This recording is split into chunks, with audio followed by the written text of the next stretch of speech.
ఓం శ్రీ సాయిరామ్. సాయి గురుకులం కార్యక్రమానికి స్వాగతం.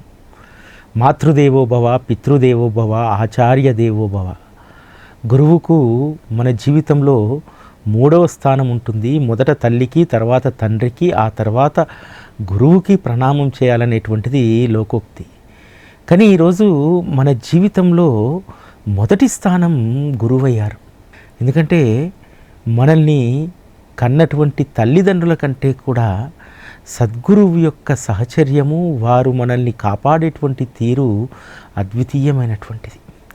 అయితే ఇది కేవలము మనము మాట్లాడుకుంటేనో లేకపోతే ఆ విషయాలను చదువుకుంటేనో అటువంటి అభిప్రాయం మనకు రాదు.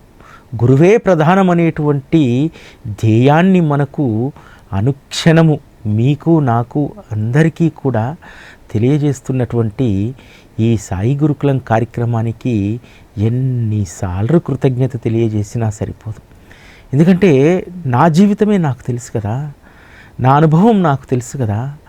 ఎక్కడి నుండి నన్ను ఎక్కడికి ఈ పాఠశాల తీసుకొచ్చిందో ఒకసారి ఆ గుర్తులన్నీ కూడా నెమరు వేసుకుంటే తనువు పులకరించిపోతుంది. ఒక జడజీవిగా ఉన్నటువంటి నాలాంటి వాడికి అద్వితీయమైనటువంటి సద్గురువు మాధుర్యాన్ని రుచి చూపెట్టినటువంటి తీరు మహాద్భుతమైనటువంటిది. ఈరోజు 1200 ఎపిసోడ్లను మనం పూర్తి చేసుకున్నాం సాయి గురుకులం ద్వారా. ఒక్కొక్కసారి నాకు ఎంత ఆనందం వేస్తుందంటే, 1200 ఎపిసోడ్లు అంటే దాదాపు 600 గంటల పాటు బాబా గురించి మనం మాట్లాడుకున్నామా? చాలామంది అంటారు, ఏముంటుందండి బాబాకు సంబంధించి ఒక సచ్చరిత, హారతి తప్ప అని అంటారు. కానీ ఈ 600 గంటలను నేను పునర్పరిశీలన చేసుకుంటే ఇంకా 60 లక్షల గంటలు మాట్లాడుకున్నా సరే బాబా యొక్క మాధుర్యం ఎప్పుడూ కూడా జీవనదిలాగా అది ఊరుతూనే ఉంటుంది, ప్రవహిస్తూనే ఉంటుంది. బాబా తన అంతరంగాన్ని భక్తులు ఎదుట ఎప్పుడూ ఆవిష్కరించాలని చూస్తూ ఉంటాడు. ప్రతి విషయంలో కూడా ఏదో ఒక సందర్భాన్ని ఆయన ఎంచుకొని ఆయన తత్వాన్ని, అంతరంగాన్ని మనకు అందించాలని చూస్తాడు. చాలామంది మనము దానిని అందుకోవడానికి, పట్టుకోవడానికి అసలు ప్రయత్నమే చెయ్యం. అటువంటిది బాబా గత 7-8 సంవత్సరాలుగా సాయి గురుకులం ద్వారా తన యొక్క అంతరంగాన్ని తానే స్వయంగా మనందరికీ అవగతమయ్యేలాగా చేస్తూ ఉన్నారు.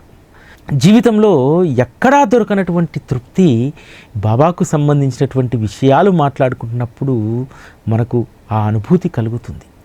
ఇంకొక విషయం ఏమిటంటే, సచ్చరితలో హేమాడ్ పంతు రాసినటువంటి ఒక మాట, బాబాకు మించినటువంటిది మరొకటి లేదు, బాబా తప్ప మన జీవితంలో మరొకరికి చోటు ఉండదు, బాబా తలంపు తప్ప మరొక ఆలోచనే మనకు రాదు అని చెప్పి రాస్తే, మొదట నేను అనుకునేటువంటి వాడిని, మనం అందరము కూడా లోక వ్యవహారాల్లో ఉన్నాం కదా, మన జీవితంలో అనేక ప్రదేశాలను చూస్తాం, మన జీవితానికి కావలసినటువంటి అనేక వస్తువుల పట్ల ఆకర్షణ ఉంటుంది, భార్య పట్ల మమకారం ఉంటుంది, పిల్లల పట్ల ప్రేమ ఉంటుంది.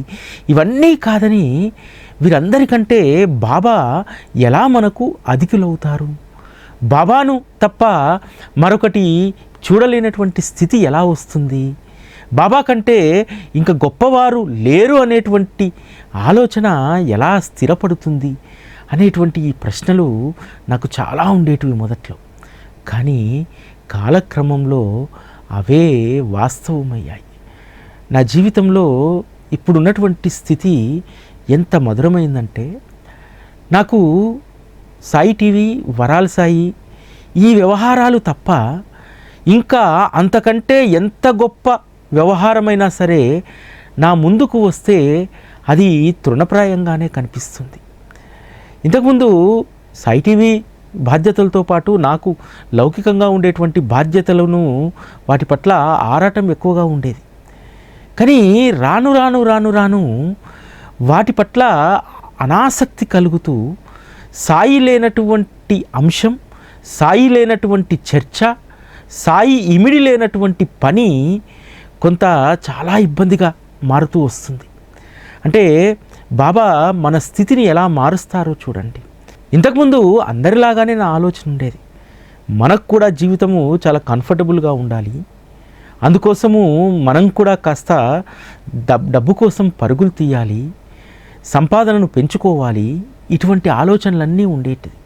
అంతెందుకు కరోనా ముందు వరకు కూడా నా ఆలోచన ఇదే ఉండేది. 2 పడవల మీద కాలు పెట్టి నడవాల్సినటువంటి స్థితి. ఎందుకంటే కుటుంబము, ఇతర వ్యవహారాలు, వీటన్నింటి కోసము మనము కొంత ధనాన్ని ఆర్జించాలి. అందుకోసము ఏదో ఒక వ్యాపకము తప్పకుండా చెయ్యాలి. ఆ సమయంలో ఒక రకమైనటువంటి ఆందోళన ఉండేది. అటువంటి ఆందోళనలన్నీ కూడా కరోనాలో ఎక్కువగా బాబా సహచర్యంలో ఉండడం వల్ల అవన్నీ కూడా మెల్లిమెల్లిగా దూరం జరుపుకునేటువంటి పరిస్థితికి తీసుకురావడం జరిగింది. ఈరోజు స్థితి ఏ విధంగా మారిందంటే, ప్రపంచంలో ఎంత గొప్పదాన్ని చూసినా, ఎంత విలువైనటువంటి దాన్ని చూసినా ఎందుకో దాని పట్ల స్పందనలు కరువవుతూ ఉన్నాయి.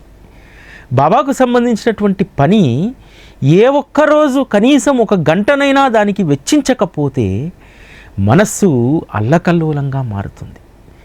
ఇటువంటి స్థితిని బాబా నాకు, మీకు, అందరికీ ఇచ్చినందుకు ఆయనకి ఎప్పుడూ కూడా మనం ఎల్లవేళలా కృతజ్ఞులమై ఉండాలి. మన జీవితంలో ఇంతకంటే మనం సాధించాల్సింది, సంపాదించాల్సింది ఏమీ ఉండదు. బాబా తప్ప మరొక ప్రపంచం లేనటువంటి స్థితికి వస్తే, ప్రపంచంలో మనం చేసేటువంటి ప్రతి పనిలో కూడా బాబాను మనం చూడగలిగితే, ప్రపంచంలో ఉన్నటువంటి విలువైన వస్తువులు ఏవి, సంపద కానీ, పేరు కానీ, ప్రఖ్యాతి కానీ, ఇతరత్రా ఏవి కూడా బాబాకు సమానం కావు అనేటువంటి స్థితికి వచ్చినప్పుడు మన జీవితము మధురంగా మారుతుంది. అలా అని చెప్పి మన లౌకిక వ్యవహారాలు, ఉద్యోగాలు, వ్యాపారాలు వదులుకోవడం కాదు. వాటిలో ఉంటూనే బాబా మాధుర్యాన్ని ఏ విధంగా ఆస్వాదించగలగాలి. చాలామంది చెప్తూ ఉంటారు, సాయి గురుకులము ఈరోజు మేము ఉన్నటువంటి ఆలోచనకు అనుగుణంగా ఉంది, మేము ఎదుర్కొంటున్నటువంటి సమస్యకు సమాధానంగా మాకు ఈరోజు ఎపిసోడ్ అనిపించింది అని చెప్తారు. బాబా ఏదో ఒక సమయంలో మనల్ని ఆయన తలంపులో ఉంచుకోవడానికి, ఈరోజు కనీసం మనందరము ఒక అరగంట అయినా బాబా గురించి ఆలోచించగలుగుతున్నాం కదా సాయి గురుకులం ద్వారా. ఒక అరగంట అయినా బాబా యొక్క అంతరంగాన్ని తెలుసుకునేటువంటి ప్రయత్నం చేయగలుగుతున్నాం కదా. మొదట ఇది చాలామందికి అర్థం కాలేదు, కానీ నెమ్మదిగా బాబా సాయి గురుకులం పరిణితిని ఎంత అద్భుతంగా పెంచుతున్నారంటే, ఈరోజు మనము బాబా యొక్క తత్వాన్ని అర్థం చేసుకునేటువంటి పనిలో ఉన్నాం. సాయి గురుకులం మొదట ఎలా ప్రారంభమైందంటే, చక్కటి రమణీయమైనటువంటి కథలతోటి ప్రారంభమైంది. ఆ తర్వాత భక్తుల జీవితాల్లో వారు అనుభవించినటువంటి లీలలకు సంబంధించినటువంటి ప్రవాహం సాయి గురుకులంలో ఉండేది. ఆ తర్వాత సచ్చరితను మనం ఎట్లా అర్థం చేసుకోవాలి, స్తవనమంజరి మన జీవితాలకు ఎలా ఉపయోగపడుతుంది, హారతులు ఎందుకు మనం చేసుకోవాలి, ఇటువంటి విశేషాలన్నింటినీ కూడా తెలుసుకున్నాం. ఆ తర్వాత భక్తులు బాబాను అర్థం చేసుకున్నటువంటి తీరు, మనము ఆ క్యారెక్టర్లో ఉంటే మనం ఏ విధంగా బాబాను అర్థం చేసుకుంటాం అనేటువంటి ప్రయాణం సాగింది. ఆ తర్వాత మొన్న గురు పౌర్ణమి నుంచి సద్గురువు యొక్క తత్వం, అసలు సద్గురువు మన జీవితానికి ఎందుకు, ఏం మేలు చేస్తారు అనేటువంటి గొప్ప విషయాలను మనకు సాయి గురుకులం బోధ చేస్తుంది. నిజంగా సాయి గురుకులం లేకపోయి ఉంటే నా స్థితి మరొక రకంగా ఉండేది. మీ స్థితి ఎలా ఉంటుందో నాకు తెలియదు, కానీ నా స్థితి అగమ్యగోచరంగా ఉండేదేమో. బాబాను అర్థం చేసుకునేటువంటి క్రమంలో ఎంత గొప్ప పరిణితితో పాటు అన్ని విషయాల పట్ల అనాసక్తిని, విరక్తిని ఏ విధంగా కలిగించారో అది నాకు మాత్రమే తెలుసు. ఒకప్పుడు నేను కూడా అందరిలాగానే చాలా విలాసవంతమైనటువంటి జీవితాన్ని గడపాలని, ఒక విలాస పురుషునిలాగా ఉండేటువంటి వాడిని. ఎందుకంటే నేను ఉన్నటువంటి ప్రొఫెషన్ అలాంటిది. మీడియా రంగంలో ఉన్నటువంటి వాళ్ళందరూ కూడా చాలా సరదాగా, విలాసంగా, వినోదాలను అనుభవించాలనేటువంటి ఆకాంక్ష కలిగినటువంటి వారు. ఎందుకంటే ఒక ప్రత్యేకమైనటువంటి స్థానం కూడా నీకు సమాజంలో ఉంటుంది.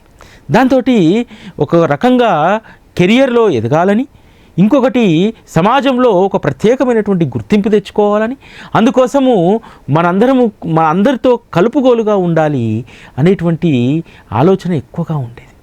ఒకప్పుడు ఏ మిత్రుడు ఫోన్ చేసినా, ఏ కొలీగ్ ఫోన్ చేసినా ఎట్లా ఉండేటటువంటి స్థితి, వాళ్ళు పిలవగానే వాడు ఎప్పుడు పిలుస్తాడా ఫంక్షన్కు, ఎప్పుడు విందుకు పిలుస్తాడా, ఎప్పుడు ఏ కార్యక్రమం జరుగుతుందా, ఇటువంటి ఆలోచనలే ఎక్కువగా ఉండేటి. ఈ వారం ఇటు వెళ్ళాలి, వచ్చే వారం ఇంకో దగ్గరికి వెళ్ళాలి, ఇటువంటి ఆరాటాలు ఎక్కువగా ఉండేది. అంతేకాదు అందరిలో కూడా మనకు ఒక ప్రత్యేకమైనటువంటి గుర్తింపు ఉండాలనేటువంటి ఒక ఐడెంటిటీ క్రైసిస్ కూడా ఎక్కువగా ఉండేది. అటువంటిది ఈరోజు వాటన్నింటినీ కూడా బాబా పూర్తిగా తీసివేశారు. ఎంత అద్వితీయమైనటువంటి జీవితాన్ని బాబా అనుగ్రహించారంటే, నా ప్రొఫెషన్తో, నాకు ప్యాషన్ కలిగినటువంటి ప్రొఫెషన్తో కూడినటువంటి అద్వితీయమైనటువంటి సేవను ఆయన అనుగ్రహించారు. బాబా ఎప్పుడూ కూడా నీ ఉద్యోగాన్ని, నీ ధర్మాన్ని, నువ్వు చేసేటువంటి వృత్తిని, వ్యాపారాన్ని వదులుకోమని ఎప్పుడూ చెప్పాడు. ఏం చెప్తాడంటే, అవి చేస్తున్నప్పటికీ, ఆ బాధ్యతలు నిర్వర్తిస్తున్నప్పటికీ నీకంటూ ఇంకా చాలా సమయం మిగిలి ఉంటుంది, ఆ సమయాన్ని నా కోసం, నన్ను అర్థం చేసుకోవడం కోసం వెచ్చించు అని చెప్పి బాబా చెప్తాడు. ఈరోజు నా స్థితి ఎలా మారిందంటే, బాబా తప్ప వేరే వ్యాపకం లేనటువంటి స్థితికి వచ్చింది. కరోనా కంటే ముందు, కరోనా తర్వాత కూడా 2 సంవత్సరాలు ఏదైతే మేము కొంతమంది సర్కిల్ కలిసి చేసేటువంటి వ్యాపార వ్యవహారాలు కనీసం వారానికి ఒక 2-3 రోజులు దాని మీద నేను టైం పెట్టాల్సి వచ్చేది. దాని పట్ల కూడా విరక్తి భావం కలుగుతున్నప్పుడు బాబా ఒక వ్యక్తిని జత చేశాడు. ఈరోజు నా ప్రమేయం లేకుండానే అవన్నీ జరిగిపోతున్నాయి. అంటే నీ పని, నీ బాధ్యతను నిర్వర్తించుకుంటూ పోతూ ఉంటే, నీ మనోగతం ఏదైతే ఉంటుందో, నీ మనస్సు బాబా వైపు లాగుతూ ఉంటే, నువ్వు చేయాల్సినటువంటి బాధ్యతల కోసము బాబా ఖచ్చితంగా ఆల్టర్నేట్ ఏర్పాటు చేస్తాడు. ఇది నేను నా జీవితంలో నేను చూసినటువంటిది. కాబట్టి బాబా వైపు మనం వస్తుంటే మన లౌకిక జీవితం, మన సంపాదన ఏదన్నా అయిపోతుంది అనేటువంటి బెంగ చాలామందికి ఉంటుంది. కాదు, బాబా అందుకు కావలసినటువంటి అద్వితీయమైనటువంటి ఆల్టర్నేట్ను చూపెడతాడు. కాకాసాహెబ్ దీక్షితు బాబా దగ్గరికి వచ్చాడు కదా, ప్రాక్టీస్ను వదిలేశాడు, అన్నీ వదిలేశాడు కదా. అతనేమి ఒక 20 సంవత్సరాల్లో బికారిగా ఏం మారలేదే. ఎప్పుడో తను సంపాదించుకున్నటువంటి భూములు, ఎస్టేట్లు అవి అలానే ఉన్నాయి. రూపాయి పెట్టి కొన్నటువంటి ఎస్టేటు ₹1,00,000 అయింది. ఆ విధంగా ఆల్టర్నేట్గా బాబా కాకాసాహెబ్ యొక్క రాబడిని, ఆస్తిని ఆ విధంగా పెంచాడు. ఈరోజు నేను కూడా అనుభవిస్తున్నటువంటిది అలాంటిదే. ఈరోజు కేవలం నేను సాయి టీవీకి, వరాల సాయికి సంబంధించినటువంటి వ్యవహారాలకు పరిమితమైతే నాకు లౌకికంగా రావాల్సినటువంటి సంపాదన ఏమాత్రము కూడా నాకు తగ్గలేదే. ఆ రోజు కంటే ఈరోజు చాలా మెరుగైనటువంటి స్థితి బాబా ఇచ్చాడే. ఎప్పుడైతే మనము బాబా తప్ప మరొక తలంపు మనకు ఉండదు, బాబా కంటే విలువైనటువంటి పని, వ్యవహారం మరొకటి మనకు కనిపించదో, అప్పుడు ఖచ్చితంగా బాబా మనం లౌకికంగా చేయాల్సినటువంటి అన్ని వ్యవహారాలను ఆయన ఆల్టర్నేట్ చూపెడతాడు. ఆ వ్యవహారాలకు ప్రత్యామ్నాయాన్ని చూపెడతాడు. మనం వెళ్ళకున్నా సరే ఆ వ్యవహారాలు చూసుకునేటువంటి ఏర్పాటును మరొక రూపంలో బాబా చేస్తాడు. ఇది బాబా దగ్గర ఉన్నటువంటి గొప్పతనం. జీవితంలో ఎంత సంపాదించినా తృప్తి లేనటువంటి వాడు తన లౌకిక వ్యవహారాన్ని వదలడు. ఎవరైతే బాబాయే సర్వస్వం అనుకున్నటువంటి వారికి లౌకిక వ్యవహారాల్లో కూడా బాబా సహకారాన్ని అందిస్తారు. బాబా ఈ సాయి గురుకులం ద్వారా చెప్పినటువంటి పాఠాలు, ఇచ్చినటువంటి అనుభవాలు నా జీవితంలో నిజంగా ఏ రోజు కూడా జన్మజన్మలకు కూడా ఎప్పుడు ఈ విషయాలనే స్ఫురణకు వచ్చేలాగా అంత స్థిర చిత్తాన్ని బాబా ఇవ్వగలిగాడు. కేవలము నా జీవితానికి సంబంధించి మాత్రమే కాదు, ఈరోజు తన వ్యవస్థలను ఎట్లా నడపాలి. నిజంగా నేను ఒక ఉద్యోగి స్థాయిలోనే పనిచేసినటువంటి వాడిని తప్ప నాకు మేనేజ్మెంట్ స్కిల్స్ అసలు నాకు లేనటువంటివి. అటువంటి అద్వితీయమైనటువంటి స్కిల్స్ను తన ప్రస్థానంలో ఎప్పటికప్పుడు మెరుగుపెడుతూనే ఉన్నాడు. అంతేకాదు మందిర నిర్వహణ అనేటువంటిది ఎంత కష్టమైనటువంటిది. చాలా మందిరాల్లో చూస్తుంటాం, చాలామంది ఆ బాధ్యత నిర్వహించలేక ఏడాదికో కమిటీ, 2 ఏళ్లకో కమిటీ తన భారాన్ని దింపుకొని ఇంకొకరి నెత్తిల భారాన్ని పెడుతూ ఉంటుంది. కానీ వరాల సాయి 4 ఏళ్లుగా ఎప్పుడూ కూడా అది మాకు భారం అనిపించలేదు. ఎందుకనంటే అది మేము మోస్తున్నాం అనేటువంటి భావన. నిజంగా బాబా తత్వాన్ని అర్థం చేసుకోకుండా ఉండి ఉంటే, దాని పట్ల అవగాహన లేకుండా ఉండి ఉంటే ఖచ్చితంగా ఇదంతా మేమే మోస్తున్నాం అనేటువంటి భావన ఉండేదేమో. కానీ అటువంటి భావన ఏ రోజు కూడా బాబా మా మనసుల్లోకి తీసుకురాలేదు. అందుకనే చాలా సునాయాసంగా వ్యవస్థల్ని ముందుకు తీసుకెళ్ళగలుగుతున్నాం. బాబా ఎప్పుడూ కూడా చాలా జాగ్రత్త పరుడు. తనకు వచ్చినటువంటి దక్షిణలను ఎంత జాగ్రత్తగా సద్వినియోగపరిచేవారంటే, ఈరోజు నిర్వహిస్తున్నటువంటి సాయి టీవీ, అదేవిధంగా వరాల సాయికి ఉన్నటువంటి ఆదాయ వనరులు చాలా తక్కువే. అయినా సరే బాబా వాటిని ఎంత సమర్థవంతంగా సద్వినియోగపరుచుకుంటున్నారనేటువంటిది మాకు తెలుసు. ఎందుకంటే చాలామంది ఈ వ్యవస్థ నిర్వహిస్తే రూపాయి అవసరమైతే బాబా పావులాతోనే ఈ వ్యవస్థను నడిపించుకుంటూ వస్తున్నాడు. సావిత్రిబాయి టెండూల్కర్ అంటుంది కదా, బాబా ఈ సంసారం మాదా, ఈ సంసార బాధ్యతా భారం మీరు తీసుకున్నప్పుడు పెన్షన్ 100 వస్తే మాకేమిటి, రూపాయి వస్తే మాకేమిటి, ఆ బాధ్యత మీది కదా అనేటువంటి ఆ భావనతోటి, ఆ నమ్మకంతో బాబా పైన భారం వేస్తుంది. ఈరోజు ఇక్కడ 100% మేము దీనినే ఆస్వాదిస్తున్నాం. సాయి టీవీ వరాల సాయి వ్యవస్థల్లో కూడా మాకు అదే అనుభవం అన్నమాట. ఎందుకంటే ఇది మనది కాదు, దీంట్లో పనిచేసేటువంటి అవకాశం, బాధ్యత మాత్రమే బాబా మనకిచ్చాడు. ఈ సర్వము కూడా ఆయనదైనప్పుడు ఈ వ్యవస్థకు సంబంధించినటువంటి దాన్ని నడుపుకునేటువంటిది ఆయన్నే. అందుకనే ఎప్పుడు కూడా మేము దేనికోసము ఆరాటపడం, దేనికోసము ఆందోళన చెందాం. అటువంటి స్థితిని బాబా గొప్ప బోధనల ద్వారా మనకు అందించారు. బాబా జీవన విధానము సాయి టీవీలో చాలా స్పష్టంగా మీకు కొట్టొచ్చినట్టు కనిపిస్తుంది. ఆ రోజు బాబా చాలా నిడారంబరమైనటువంటి జీవితాన్ని గడిపారు. సాయి టీవీ కూడా ఎటువంటి ఆడంబరాలు లేనటువంటి నిడారంబరమైనటువంటి భక్తిని మాత్రమే ప్రమోట్ చేస్తుంది. అది మొదటిది. రెండవది, బాబా తన దగ్గరికి వచ్చినటువంటి వ్యక్తులను, వస్తువులను, జీవరాశిని ఎంతో అపురూపంగా ప్రేమించేటువంటి వారు. అందుకనే అవి ఎల్లకాలము ఇప్పటి వరకు కూడా మన్నికగా ఉన్నాయి. బాబా వాడినటువంటి ఇసురాయి ఇప్పటికీ మ్యూజియంలో ఉంటుంది. అదేవిధంగా అనేక వస్తువులు, బాబా వాడినటువంటి భిక్షాపాత్ర, ఇవన్నీ కూడా ఇప్పటికీ కూడా అవి సజీవంగా ఉన్నాయి. ఎందుకంటే బాబా తన వద్దకు వచ్చినటువంటి వస్తువులను అంత జాగ్రత్తగా చూసుకునేటువంటి వారు. ఈరోజు సాయి టీవీలో ఉన్నటువంటి ఎక్విప్మెంట్ కానీ, ఇక్కడ ఉన్నటువంటి వస్తువులను కానీ మేము కూడా వాటిని అంత అపురూపంగా చూసుకుంటున్నాం. అందుకనే ఎక్కువ కాలం అవి మన్నికతో, సామర్థ్యంతో పనిచేయగలుగుతున్నాయి. మాకు అనిపిస్తుంది ఒక్కొక్కసారి, మామూలుగా ఇతర ఎన్విరాన్మెంట్లో, ఆర్గనైజేషన్లో పనిచేసి ఉన్నాం కదా, మహా అంటే సిస్టమ్ లైఫ్ ఒక 3 ఏళ్ళు 4 ఏళ్ళు ఉంటుంది. 24 అవర్స్ వాడేటువంటి సిస్టమ్ లేదు. సాయి టీవీలో 7-8 సంవత్సరాలు అవుతున్నా సరే అవి ఏ రోజు కూడా మొరాయించకుండా, చిన్నవేవో అప్డేషన్స్ తప్ప ఏ రోజు కూడా ఇబ్బంది పెట్టకుండా పనిచేస్తున్నాయంటే దానికి నేను నమ్మేటువంటిది ఏంటంటే, మనం వాటిని చూసుకునేటువంటి తీరు, వాటిని ప్రేమించేటువంటి విధానం. అరే, జీవం ఉన్నటువంటి వాటిని కదా ప్రేమించాలి. ఇవి ఎటు కూడా కదలనటువంటివి కదా, స్థిరమైనటువంటివి కదా, వీటికి ప్రాణం ఎక్కడ ఉంటుంది, వీటిని ఎలా ప్రేమిస్తామని చెప్పి చాలామందికి అనుమానం రావచ్చు. బాబా తన భిక్షాపాత్రను అపురూపంగా ప్రేమించేటువంటి వారు. ఎంత జాగ్రత్తగా చేతిలో పట్టుకొని వెళ్ళేటువంటి వారు.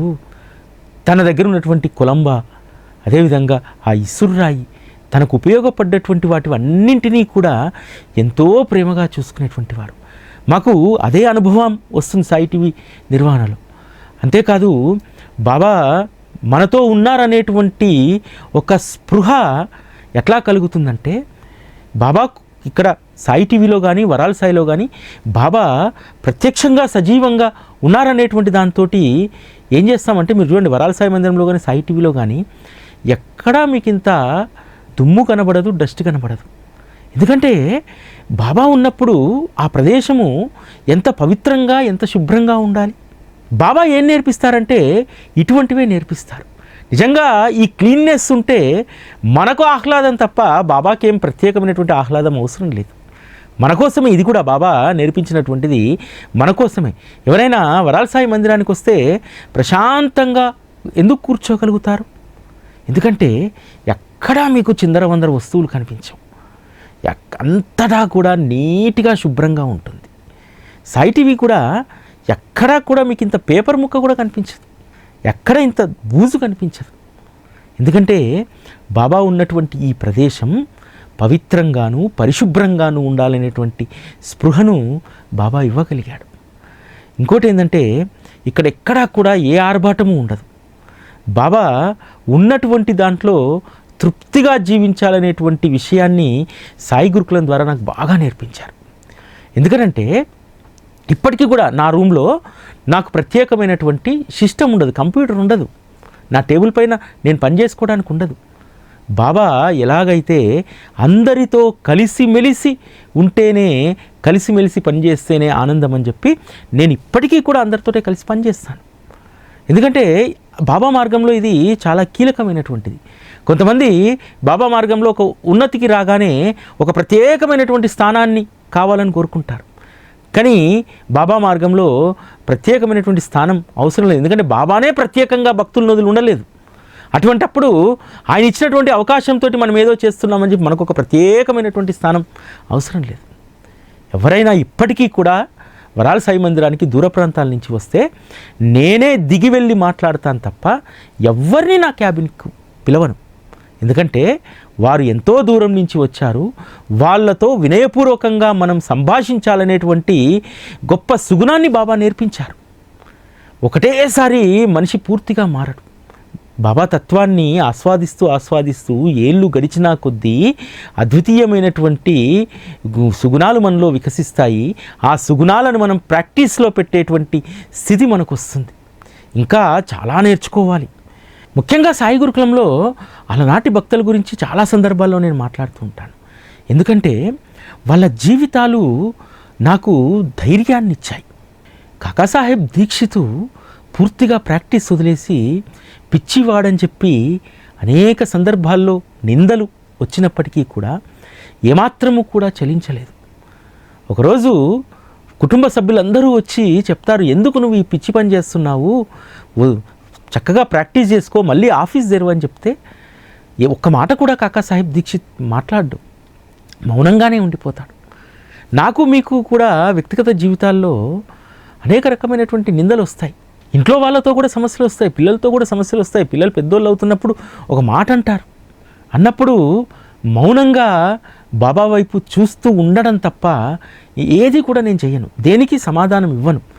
ఎందుకంటే సమాధానం ఇవ్వాల్సినటువంటి వాడు, సంజాయించాల్సినటువంటి వాడు బాబా.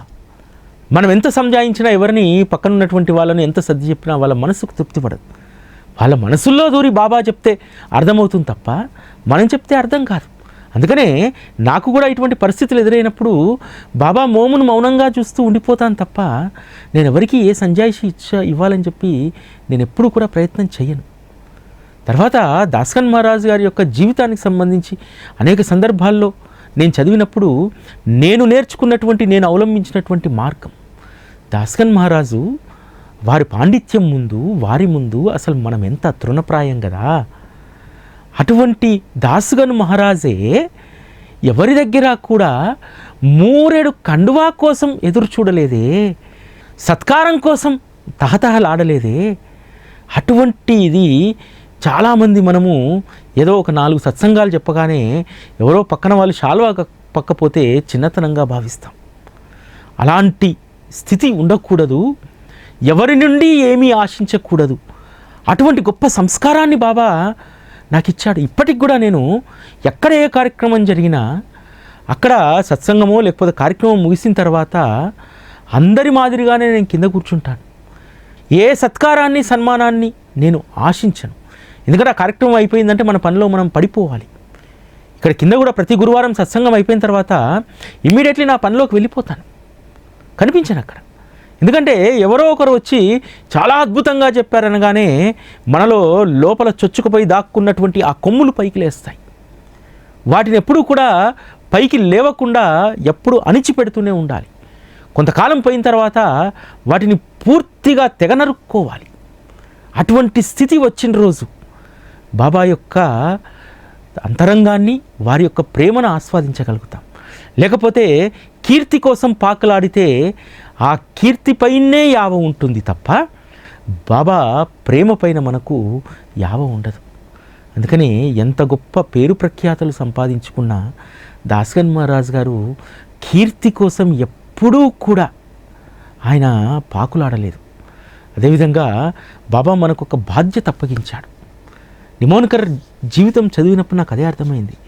బాబా తనకు వచ్చినటువంటి దక్షిణలో నిమోన్కర్కు కొంత డబ్బిచ్చి అన్న సంతర్పణ కోసము, ఇతరత్ర ఖర్చుల కోసము వాటిని వినియోగించమనేటువంటి వారు. బాబాకు ఏదో ఆయాచితంగా వచ్చింది కదా, భక్తులు ఇచ్చిన దక్షిణే కదా, దాని ఏముందిలే అని చెప్పి దాన్ని విచ్చలవిడిగా ఖర్చు పెట్టేటువంటి వారు కాదు నిమోన్కర్. చాలా జాగ్రత్తగా బేరం చేసి కుసిరి మరి వస్తువులు కొనుక్కొచ్చేటువంటి వారు, ఎప్పటికప్పుడు లెక్క రాసేటువంటి వారు. అది చదివినటువంటి రోజు నాకు కలిగినటువంటి ప్రేరణ. బాబా కోసం వచ్చేటువంటి డబ్బు అత్యంత విలువైనటువంటిది. దాన్ని ఎంత జాగ్రత్తగా ఖర్చు చేయాలి. ఎందుకంటే ప్రతి సంవత్సరం కూడా ఎంఎస్ఓలు కావచ్చు, ఇతరత్ర కేబుల్ ఆపరేటర్లు మనం ఇచ్చేటువంటి వ్యవస్థలు ఇవన్నీ కూడా ప్రతి సంవత్సరము 10%, 15% క్యారేజ్ ఫీజులు పెంచుతూ ఉంటాయి. బాబా మీద భారం వేసి వాళ్ళని అడుగుతాం, ఉన్నటువంటి దాంట్లోనే ఉండనియండి, లేదులేండి మీరు చాలా ఇబ్బందిగా ఉంది, ఒక 3%, 4%, 5% పెంచమని చెప్పి అడుగుతాం. ఎందుకంటే బాబా డబ్బును చాలా జాగ్రత్తగా ఖర్చు పెట్టాలి. దాన్ని 1కి 4 విషయాలకు ఖర్చు పెడితే 1కి 4 ప్రయోజనాలు భక్తులకు కలుగుతాయి. అందుకోసం ఇటువంటి అద్వితీయమైనటువంటి ఆలోచనలు, ఇటువంటి సంస్కారం ఎలా ఏర్పడింది? కేవలం బాబా యొక్క తత్వాన్ని రోజుకు మీకు చెప్పడానికి ఒక అరగంట, దాన్ని నేను మననం చేసుకోవడానికి, దాన్ని నేను ఫ్రేమ్ చేసుకోవడానికి 1 గంట, రోజుకు 1 గంట, గంటన్నర చేసినటువంటి ప్రయత్నంలో ఎంత గొప్ప పాఠాలను బాబా నాకు నేర్పించారు. మీరు కూడా అనేక పాఠాలను నేర్చుకునే ఉంటారు సాయి గురుకులం ద్వారా.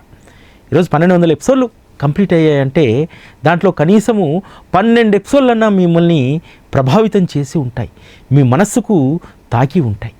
అయితే సాయి గురుకులంలో పాజిటివ్గా తీసుకొని జీవితాన్ని మార్చుకునేటువంటి వాళ్ళు కొంతమంది అయితే, మరి కొంతమంది ఇక్కడ చెప్పినటువంటి విషయాలను అనుకరణ చేయాలని చెప్పి చూస్తున్నారు. నేను ఎప్పుడూ చెప్తాను, అనుకరణ అనేటువంటిది సరైనటువంటిది కాదు.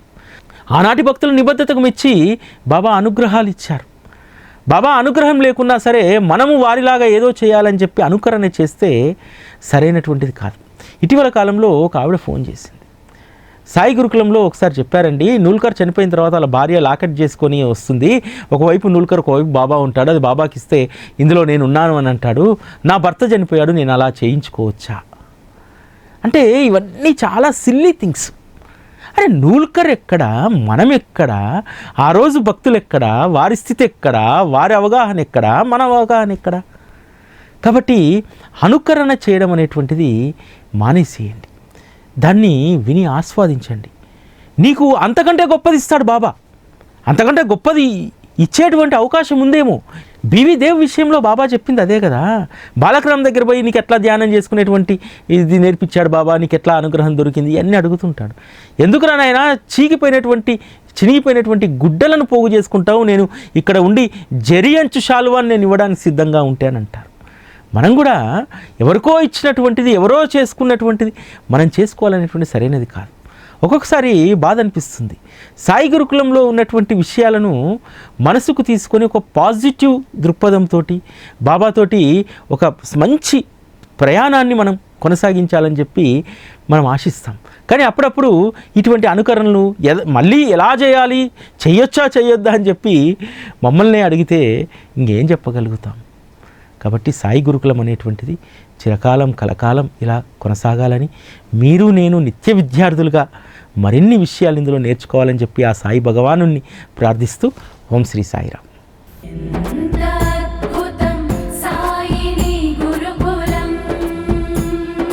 శిక్షణే తప్ప శిక్షలు లేని శరణాగతి సౌదం. సాయిరామ్ అండి, నా పేరు రాధిక. బాబావారి గురించి అసలు ఎంత బాగా చెప్తారంటే అంత మనం కనెక్ట్ అయిపోతూ ఉంటాం అనమాట. దానికి ఇవాళ మనం ఏమనుకుంటున్నామో రేపు ఎపిసోడ్లో అదే వచ్చేసిద్ది. పొద్దున ఏం ప్రశ్న వచ్చిద్దో రేపటికి కూడా మనకి సాయంత్రానికి ఎప్పుడు విన్నా కూడా జవాబు మనకి ఆలోచన రూపంలో అనిల్ సార్ గారు చెప్పేస్తుంటారు. మనకి ఏది మనసులో అనుకుంటే అది మన కళ్ళ ముందు కట్టినట్టు చూపించేస్తారనమాట. అంత బాగా చెప్తారు. అసలు అంటే వేరే వేరే సత్సంగాలు కానీ మనం పారాయణాలు కానీ చాలా చదువుతుంటాం, ఎన్నెన్నో చదువుతుంటాం. కానీ బాబా వారి గురించి ఇంత విశ్లేషణ ఇచ్చేది ఒక్క మన సాయి గురుకులం అనిల్ సార్ గారే. ఎందుకు మనం మామూలుగా పారాయణంలో వస్తుంది, మనం చదివేస్తూ ఉంటాం, పోతూ ఉంటాం, వెళ్ళిపోతూ ఉంటాం. కానీ ఇంత విశ్లేషణ మనకు ఎవరు చెప్తారు? ఎవరు చెప్పరు. ఒక్క సాయి గురుకులం అనిల్ సార్ గారే చెప్తారు. బాబా వారు ఆయన చెప్పిస్తున్నారు, ఆయన చేత మనం వింటున్నాం.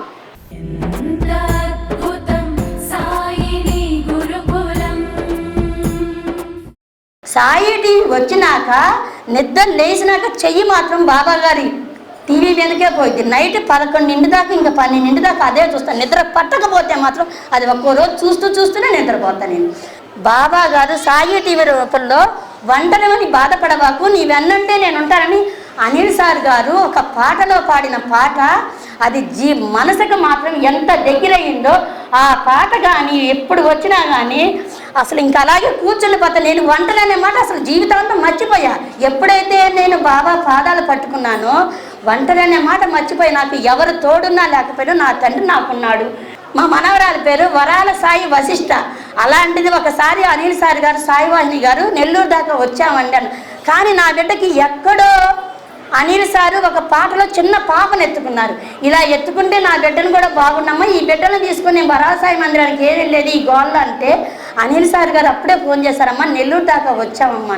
సార్ మళ్ళీ మీరు రండి. అమ్మ ఇది కరోనా టైం కదా, పసిబిడ్డలు కదా సార్ మీ చేతులు పట్టుకుంటే నా బిడ్డకి ఎంతో సంతోషం సార్, మీరు రావాలని నేను ఎంతో చేస్తే సరేనమ్మా వచ్చి ఆ బిడ్డని ఆ సారు పట్టుకుంటే వరాల సాయి సేవ చేసిన చేతులు, ఆ వరాల సాయి ఇచ్చిన ఆ బిడ్డను ఆయన చేతులు పట్టుకుంటే మాకు సాక్షాత్ హైదరాబాద్ వరాల సాయి మందిరానికి వెళ్ళి ఆయన పాదాల దగ్గర ఈ బిడ్డని పెట్టినంత సంతోషం మాకు వచ్చిందండి.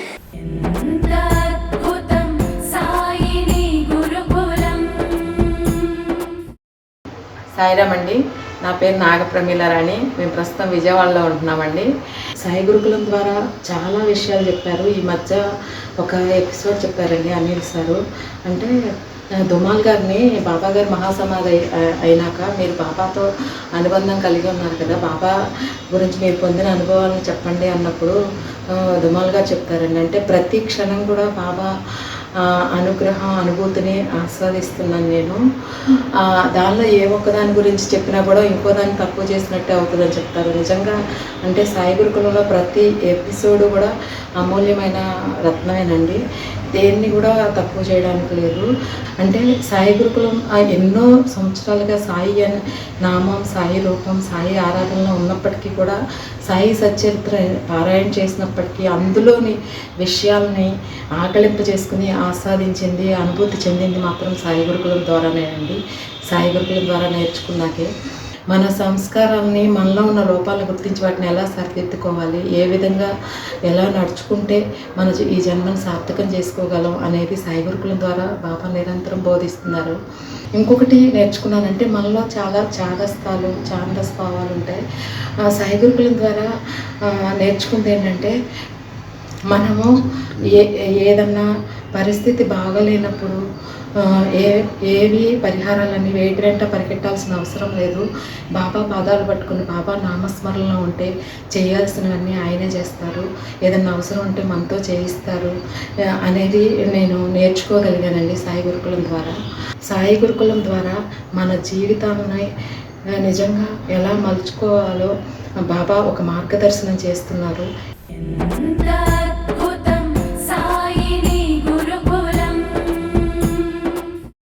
సాయిరామ్ అండి, నా పేరు స్వప్న.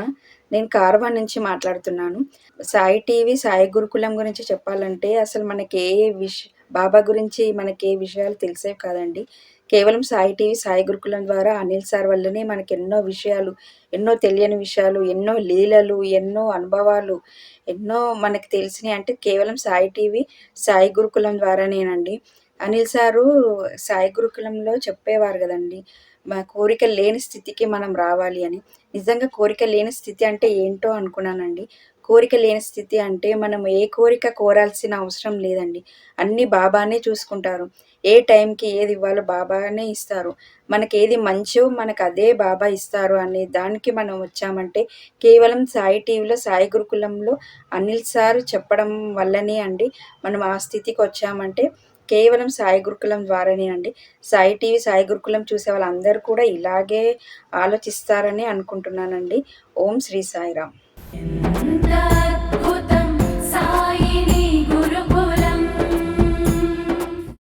సాయి బిడ్డనైన గోపాలకృష్ణ హైదరాబాద్లో మేము గురుకులం 1200 ఎపిసోడ్ శుభ సందర్భంలో మేము అనిల్ గారికి, సాయి టీవీకి శోభానందనలు, శుభాకాంక్షలు. మీరు ఏ రోజు ఏ ఎపిసోడ్లో చెప్పినా నాకు జీవితంగా అన్వయించబడి ఉంటుంది. నేను ఏదైనా ఒక రోజు రాత్రి బాధపడుతుంటే ఏంటి ఇలా అయిందని కానీ మీరు ఎపిసోడ్లో దాని గురించి చెప్తారు. అది నాకు చాలా ఆనందం కలుగుతూ ఉంటుంది. ఏం చెప్పినా ఈరోజు నాకు ఆకాశాల దీక్షిత్ గురించి చెప్పారు. విమానంలో తీసుకెళ్ళడం అంటే సునాయాస మరణం అని నాకు తెలిసింది. అదే నాకు కావాలని కోరుకుంటున్నాను. నాకు బాబా గారి రక్షణలో ఉండి మా భార్య పోషణ, మా భార్య సేవ ద్వారా, మా అబ్బాయి పోషణ ద్వారా హాయిగా సంతోషంగా ఉండి ఏ బాధలు లేకుండా మంచం మీద పెడుతూ బాబా గారిని ఎంతో పోషణ. ఏ ఎపిసోడ్ చూసినా గురుకులం ప్రతి ఆనిముచ్చారు. ఏది చెప్పాలంటే ఏది చెప్పాలో అంత సంతోషంగా ఉంటుంది. ఈ గురుకులం మా జీవితాల్లో ఒక విధమైన మార్పుని ఎంతో సంతోషాన్ని తీసుకొచ్చింది. ఏ బాధ ఉన్నా సరే గురుకులం ఉంటే సార్ మాకు ఆ బాధ పోతుంది అనే అభిప్రాయానికి వచ్చాము. మాకు చాలా సంతోషంగా ఉంది. ఇక్కడ ఎపిసోడ్ మీరు ఎంతో చెప్పి మమ్మల్ని ఎంతో ఇచ్చేసి నాకు చాలా సంతోషం. సాయిరామ్.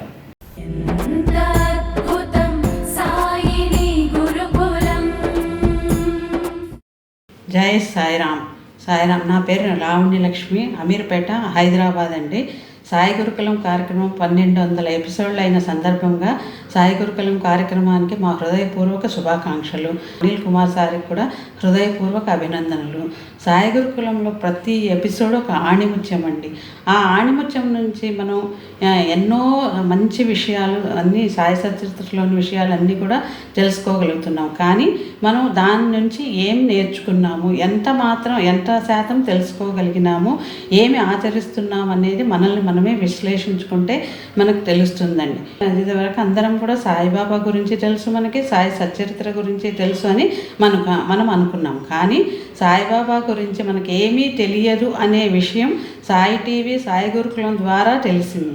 ఎందుకంటే వాళ్ళు రోజు మనకు సాయి సచ్చరిత్రలో గురించి ఎన్నో విషయాలు సాయిబాబా గురించి కూడా తెలియచేసిన తర్వాత మనకు తెలిసింది జీరో అనేది మనకు తెలిసిందండి. ఇప్పుడు అన్నీ తెలుసుకోగలుగుతున్నాం. అప్పుడు సాయిబాబా గారు ఉన్నప్పుడు ఆయన ఎంత తాపత్రయపడేవారో తన గురించి తెలుసుకుని తను చెప్పిన విధానంలో ఆచరించాలని ఎంతో తాపత్రయపడేవారు. ఆయన ఎప్పుడూ చెప్పేవారు, నా దగ్గర బండ్ల కొద్దీ నిధి ఉంది, ఎవరైనా తవ్వి తీసుకెళ్ళండి అని ఎంతో తాపత్రయపడేవారు. కానీ అప్పుడు కూడా కొంతమంది మాత్రమే ఆయన గురించి తెలుసుకోగలిగారు. అలాగే ఇప్పుడు మన సాయి టీవీ ద్వారా, సాయి గురుకులం అనే కార్యక్రమం ద్వారా అనిల్ కుమార్ సార్ ద్వారా మనకు బాబా గారు ఎన్నో విషయాలు చెప్పిస్తున్నారండి. అవి మనం అందరము దానిలో 1% మనం తెలుసుకొని ఆచరించగలిగితే బాబా గారు, అనిల్ కుమార్ సార్ కూడా ఎంతో సంతోషిస్తారు. సాయి గురుకులం కార్యక్రమంలో ముఖ్యంగా హారతులు మనం ప్రతిరోజు 4 హారతులు చూస్తున్నామండి. కానీ ఆ హారతులు 16 బాబా మీదవి, మిగతా 14 మిగతా దేవతల మీదవి. అవి ఎవరు రచించారు, దాని అర్థం ఏమిటి అనేవి అన్నీ కూడా మనకు గురుకులం ద్వారానే తెలుసుకోగలుగుతున్నాం. ఇలాగే ప్రతి ఒక్కటి స్తవనమంజరి గురించి, తర్వాత సచ్చరిత్రలో ఉన్న భక్తుల గురించి, మిగతా అన్ని విషయాలు కూడా, అలాగే షిరిడీలో ఏమేమి చేస్తారు అనే వాటన్ని గురించి కూడా మనకు అన్ని సాయి గురుకులం ద్వారానే తెలుస్తున్నాయండి. ఇలాగే ప్రతి సాయి గురుకులం కార్యక్రమము మా జీవితంలో ఒక భాగం అయిపోయిందండి. ప్రతిదినం ఆ సాయి గురుకులం ఎప్పుడెప్పుడు వస్తుందా, ఈరోజు ఏ విషయం మనం తెలుసుకోగలుగుతాము, ఏ విషయం వింటాము అనేది మేము ప్రతిరోజు ఎదురు చూస్తూ ఉంటామండి. ఇలాగే సాయి గురుకులం కార్యక్రమం ఎన్నో ఎపిసోడ్లు పూర్తి చేసుకోవాలని, ఇలాగే మనం ఎన్నో విషయాలు తెలుసుకోవాలని, మా జీవితాంతం ఇట్లాగే వింటూ మా తనువు చాలించాలని మేము కోరుకుంటూ, అలాగే అనిల్ కుమార్ సార్ ఆరోగ్యాలతో ఉంటూ మనకి ఇలాగే సాయి గురుకులం కార్యక్రమం చేస్తూ చెప్తూ ఉండాలని కోరుకుంటూ సాయిరాం. జై సాయిరాం.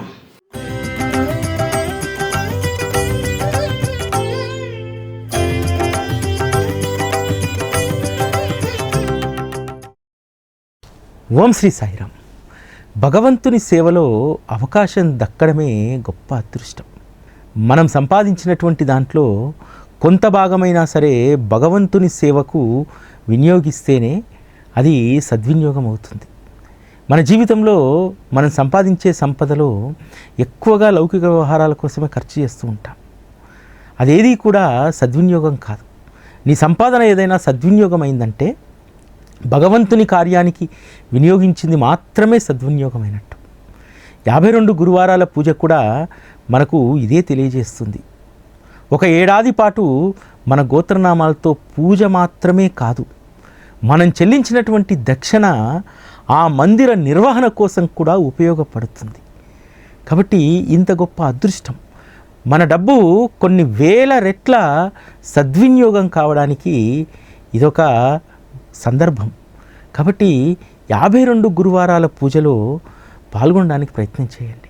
నాకు ఒక్కొక్కసారి అనిపిస్తుంది, సాయి టీవీ ఇంతమంది చూస్తారు కదా, ఇన్ని లక్షల మంది ఆస్వాదిస్తారు కదా, మరి అందులో కనీసము ఒక 1000-1500 మందో ఎందుకు సాయి టీవీ కార్యక్రమాల్లో పాల్గొనరు? అంటే చాలామందికి ఉన్నటువంటి ఒక కుంచిత స్వభావం ఏమిటంటే, చాలామంది నెల్లూరు చాలా ప్రాంతాల్లో ఉండి సాయి టీవీని చూస్తూ ఉంటారు. మన ఇంట్లోకి వచ్చింది, ప్రతిరోజు బాబా మనకు దర్శనమిస్తున్నాడు, అనేక విషయాలు తెలుసుకుంటున్నాం. మరి వరాల సాయి మందిరంలోనో లేకపోతే ఇతరత్ర కార్యక్రమాలకు ఏదైనా దక్షిణ సమర్పించమంటే, అబ్బో అది ఎక్కడో ఉంది కదా, ఎక్కడో ఉన్నది ఎందుకు, మన ఊరిలో ఉన్నది చాలదా అనేటువంటి ఆలోచనలో ఉంటారు. మిమ్మల్ని వెతుక్కుంటూ మీకు గొప్ప స్వాంతనని ఇవ్వడానికి మీ దగ్గరికి సాయి టీవీ రూపంలో, వరాల సాయి రూపంలో మీ ఇంట్లోనే కొలువై ఉంటే, మీ ఇంటికి 200 మీటర్ల దూరంలో గుడి ఉంది, ఇది 500 కిలోమీటర్ల దూరంలో ఉంటుందని చెప్పి భావించడం అనేటువంటిది అవివేకమైనటువంటిది. కాబట్టి ఇప్పటికైనా కొంత విజ్ఞతతో ఆలోచించండి. 3 వారాలుగా సాయి టీవీలో 52 గురువారాలకు సంబంధించినటువంటి పూజ ప్రకటన వస్తుంటే 300 మంది కూడా పాల్గొనకపోతే మరి కార్యక్రమాలు చేసేటువంటి వాళ్లకు ఉత్సాహం ఎలా వస్తుంది? అదేవిధంగా ప్రతిరోజు బాబాను ఆస్వాదిస్తున్నాం కదా, ఆయన సేవ కోసము ఒక 2500 రూపాయలు వెచ్చించలేమా? మనం వెచ్చించేటువంటిది వారానికి ఒక 48 రూపాయలే కదా. మనమేమి బాబాకు ఉచితంగా అవేమీ ఇవ్వము. బాబా మనం ఇచ్చినటువంటి దక్షిణకు అందుకు కొన్ని 100 రెట్లు మనకు తిరిగి ఇస్తాడు. పూజలో పాల్గొన్నటువంటి వాళ్ళు ఏదో ఒక సంకల్పంతో పాల్గొంటారు కదా, వివాహము, పిల్లలు, గృహము, రకరకాలైనటువంటి ఆరోగ్య బాధలు. మరి వాటిని బాబా నివారించినప్పుడు, మన కోరికలు తీర్చినప్పుడు బాబాకు మనం ఇచ్చినటువంటిది ఏమాత్రం ఏ పాటిది? కాబట్టి సాయి టీవీని అభిమానించేటువంటి వాళ్ళు, వరాల సాయిని ప్రతిరోజు కూడా దర్శించేటువంటి వాళ్ళు తప్పకుండా 52 గురువారాల పూజలో పాల్గొనండి. చాలామందికి మీరున్న చోటనే వరాల సాయికి దండం పెట్టుకుంటే కోరికలు తీరినటువంటి వాళ్ళు నాకు తెలిసి లెక్క తీస్తే 5-10 వేల మంది తేలుతారు. కానీ ఎవ్వరికీ కూడా కృతజ్ఞత విశ్వాసం లేకుండా ఉంటే మరి మనం బాబా మార్గంలో ఉన్నదానికి అర్థం పరమార్థం ఏముంటుంది? కాబట్టి ఈ పూజలో ఎక్కువ మంది పాల్గొనడానికి ప్రయత్నం చేయండి. దాని ద్వారా మనందరము కూడా ఒక సంవత్సరం పాటు ఒక మందిర నిర్వహణలో భాగస్వాములమైనటువంటి వాళ్ళం అవుతాం. కాబట్టి ఇప్పటికైనా ఒక్కసారి మనస్ఫూర్తిగా ఆలోచించండి. ఈరోజు 2500 అనేటువంటిది బయటికి వెళ్తే 4 కుటుంబ సభ్యులు వెళ్తే హోటల్లో అయిపోతుంది బిల్లు. అటువంటి దానికోసం మనం పెద్దగా ఆలోచించాల్సినటువంటి అవసరం లేదు. అందరూ కూడా కనీసం ఈ వారంలోనైనా సరే మీరందరూ దక్షిణ సమర్పించి 52 గురువారాల పూజలో మీ గోత్రనామాలను నమోదు చేసుకోండి. ఓం శ్రీ సాయిరామ్.